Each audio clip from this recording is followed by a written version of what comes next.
ভোটে আমরা এবার দুটো ব্যালটে ভোট দিব। একটা হচ্ছে আগামী 5 বছরের জন্য সরকার নির্ধারণ, আর একটা হচ্ছে আগামী শতাব্দীর জন্য বাংলাদেশের রাজনৈতিক, অর্থনৈতিক, সামাজিক কাঠামোর রূপরেখা নির্ধারণ করতে হবে। 299টা আসনের সব ব্যালট পেপার চলে গেছে, সব নির্বাচন উপকরণ চলে গেছে। ব্যালট পেপার রিটার্নিং অফিসারের কার্যালয় থেকে পর্যায়ক্রমিকভাবে আপনার অ্যাসিস্ট্যান্ট রিটার্নিং অফিসার এবং প্রিজাইডিং অফিসারদের কাছ থেকে চলে যাচ্ছে। তার মানে ভোট গ্রহণের যে প্রস্তুতি সেটা সম্পন্ন হয়েছে। নির্বাচন এর ধারাবাহিকতায় নির্বাচন কমিশন গত 24শে নভেম্বর 2024 তারিখ দায়িত্ব গ্রহণের পর থেকেই নির্বাচনকে সুষ্ঠু, সুন্দর, গ্রহণযোগ্য, অর্থবহ করার জন্য বিভিন্ন পর্যায়ে দায়িত্ব গ্রহণ করে, দায়িত্বগুলোকে একটা একটা করে সমন্বিত করে। প্রথম পর্যায়ে যেটাকে অনুভূত হয় সেটা হচ্ছে একটা সঠিক ভোটার তালিকা, এবং সঠিক ভোটার তালিকা প্রস্তুত করার যে প্রয়োজনীয়তাটা কতটুকু ছিল সেটা আমরা যখন এই ভোটার তালিকাটা তৈরি করলাম তখনই দেখলাম যে অসংখ্য ত্রুটি ছিল যেগুলোকে আমরা সমাধান করতে পেরেছি। কিন্তু আমি জোর গলায় দাবি করতে পারবো না যে আমরা 100% শুদ্ধ করতে পেরেছি। কারণটা হচ্ছে যে যারা নতুন ভোটার হচ্ছেন তাদের ভোটার তালিকায় অন্তর্ভুক্তি যেমন স্বপ্রণোদিত, যিনি ভোটার হবেন তিনি তো আসবেন, আর এই দুনিয়া থেকে যারা চলে গেছেন, যে ভোটার ছিলেন তারা যারা দুনিয়া থেকে চলে গেছেন তাদের তালিকা থেকে নাম কর্তন। এর পাশাপাশি আরো কিছু কিছু প্রাতিষ্ঠানিক বিষয় আছে, যারা নাগরিকত্ব ত্যাগ করেছেন তাদেরটাও বাদ যাবে। তো এই জিনিসগুলো সুচারুভাবে হয় না, সময়ের কারণে, সুযোগের কারণে, ইত্যাদি ইত্যাদি। কিন্তু তারপরেও আমরা দেখেছি যে নতুন ভোটার এটা অন্তর্ভুক্তিটা সিগনিফিকেন্ট ছিল। এর সাথে আর একটা জিনিস যেটা করা হয়েছে, আমি একটু কথাগুলো বলি, তাহলে আমাদের জিনিসটা আমার মনে হয় যে এই দায়িত্বটা আমার আজকে আমি যখন সুযোগ পেয়েছি আমি এটা বলার চেষ্টা করব। তরুণ ভোটারদেরকে অন্তর্ভুক্তি করান। আইনটা ছিল যে 1 জানুয়ারিতে যারা 18 বছর হবেন তারা বাংলাদেশের নাগরিক, তারা ভোটার তালিকায় অন্তর্ভুক্ত হবেন।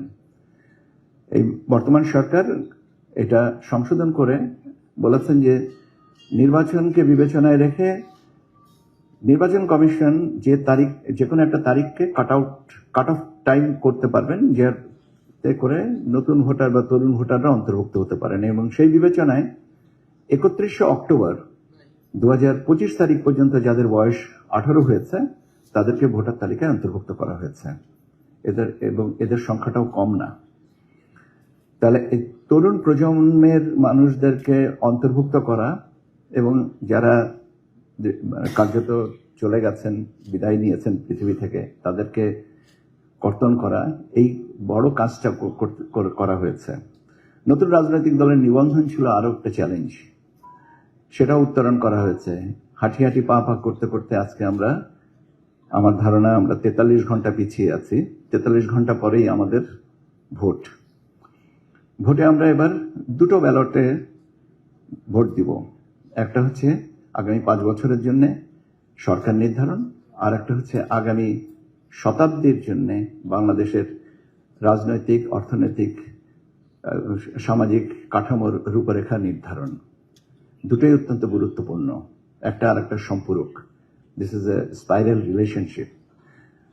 এই দুটো ভোটকে একসাথে পরিচালনা করা, ব্যবস্থাপনাটা করা প্রচন্ড রকমের একটা চ্যালেঞ্জ। আমরা গ্র্যাজুয়ালি এটাকে নিয়ে আসতে পেরেছি, এবং আজকে আমি আপনাদের কাছে জানিয়ে দিতে পারি যে আমাদের এ পর্যন্ত যতগুলো আসনের ভোট হওয়ার কথা 299টা, একটা আসনে আমাদের একজন প্রার্থী ইন্তেকাল করার কারণে ওটাকে ওটা বাতিল করা হচ্ছে, এটা পরবর্তীতে হবে। 299টা আসনের সব ব্যালট পেপার চলে গেছে, সব নির্বাচন উপকরণ চলে গেছে। ব্যালট পেপার রিটার্নিং অফিসারের কার্যালয় থেকে পর্যায়ক্রমিকভাবে আপনার অ্যাসিস্ট্যান্ট রিটার্নিং অফিসার এবং প্রিজাইডিং অফিসারদের কাছ থেকে চলে যাচ্ছে। তার মানে ভোট গ্রহণের যে প্রস্তুতি সেটা সম্পন্ন হয়েছে এবং এই প্রস্তুতিটার এখন আমাদের মহেন্দ্রক্ষণের জন্য অপেক্ষা। আমরা আগামী 12 তারিখ সকাল 7:30টার সময় ভোট দিয়ে আমরা একটা যুগান্তের একটা সন্ধিক্ষণে আসব এবং আমাদের শুভ সূচনা হবে এবং ওই সময়টুকুর জন্যই আমরা এখন অপেক্ষমান। এই জায়গায় আসাটা খুব সহজ ছিল না, মসৃণ ছিল না। আমরা একটু একটু করে ধাপে ধাপে এগুলোকে উত্তরণ করে নিয়ে আসতে পেরেছি। লক্ষ্যটা কি? উৎসব মুখর পরিবেশে অবাধ, সুন্দর, সুষ্ঠু, অর্থবহ একটা নির্বাচন দেওয়া। এবং এখানে আমি আমার উপস্থিত সংবাদকর্মী ভাই বোনেদের প্রতি একটা সবিনয় অনুরোধ করব, সত্যকে আপনারা জানান, সত্যকে ধারণ করেন। আমি এর অর্থই না যে আপনারা সত্যকে ধারণ করেন না, অবশ্যই সত্যকে ধারণ করেন, কিন্তু এটাকে লালন করতে হবে। এটাই হচ্ছে আমার অনুরোধ। আমরা তথ্য সরবরাহ করব, তথ্য দিব, তথ্যের ব্যাখ্যাটা থাকবে, কিন্তু অপতথ্য, অপপ্রচার থেকে আমরা বিরত থাকব। যেটা সত্য সেটাই বলি, সেটা সত্য আমার যতই নির্মম কঠিন হোক না কেন আমরা সেটাই বলি, অসুবিধা নেই তো। সত্য সত্যই। আমি একটা ছোট্ট উদাহরণ দিই। গত পরশুদিন সন্ধ্যায় আমরা একটা নির্বাচন কমিশন থেকে সেলফোন ব্যবহারের উপরে একটা প্রবিধিমালা বা নীতিমালা করা হয়েছিল যে 400 গজের ভিতরে, সেন্টারের 400 গজের ভিতরে এই সেলফোন নিয়ে আসা যাবে না। আমরা বিভিন্ন ধরনের প্রস্তাবনা পেয়েছি, অসন্তোষ জেনেছি এবং বিভিন্নভাবে জিনিসটা যখন আমাদের নজরে এসছে আমরা দেখেছি আচ্ছা ঠিক আছে, সেলফোন এখন তো আমাদের জীবনের একটা অংশ হয়ে গেছে। আমি তো দেখছি এখানে অনেকগুলো সেলফোন তুলে সংবাদকর্মীরা দায়িত্ব পালন করছেন। তাহলে এখানে এই জিনিসটাকে একটু ক্লারিফাই করে দেওয়ার কথা দরকার, যাতে সেলফোন নিয়ে কারোর মনে অসন্তোষ না থাকে। এবং আমরা সন্ধ্যার সময়, আমি গতকালকে সন্ধ্যার সময় আমাদের ওখানে যে মিডিয়া বিটটা আছে তাদের কাছে আমি বলেছি যে এই জিনিসটাকে আমরা প্রত্যাহার করব এবং আজকে আমাদের এই ধরনের প্রস্তাবনাটা, নির্দেশনাটা চলে যাবে। তো এই যে দেখেন, যেটা যখন আমরা মনে করেছি যেখানে বা আমাদের নজরে এসছে যে এখানে সংশোধন লাগবে, সংযোজন লাগবে, বিয়োজন লাগবে, আমরা কিন্তু করছি। কেন? একটা সুস্থ সুন্দর পরিবেশে আমরা উৎসব মুখর অবয়বে কাঠামোতে আমরা একটা নির্বাচন চাই, যেখানে আমরা পরবর্তী 5 বছরের জন্য একটা রাজনৈতিক সরকার এবং আরো বেশ অনেক বছরগুলোর জন্য রাজনৈতিক, অর্থনৈতিক এবং সামাজিক কাঠামোটা নির্ধারণ করব গণভোটের মাধ্যমে। এই জায়গাটাকেই আমাদের সবচেয়ে বড় সাফল্য। এই সাফল্যের অংশীদার আমরা সবাই, এখানে কেউ বেশি কম না। যে যার জায়গা থেকে দায়িত্ব পালন করেছি এবং সেটাই আমার সাফল্যের মাপকাঠি। আমি আমার দায়িত্বটুকু ঠিক মতন পালন করতে পেরেছি কিনা। আমি আপনাদেরকে,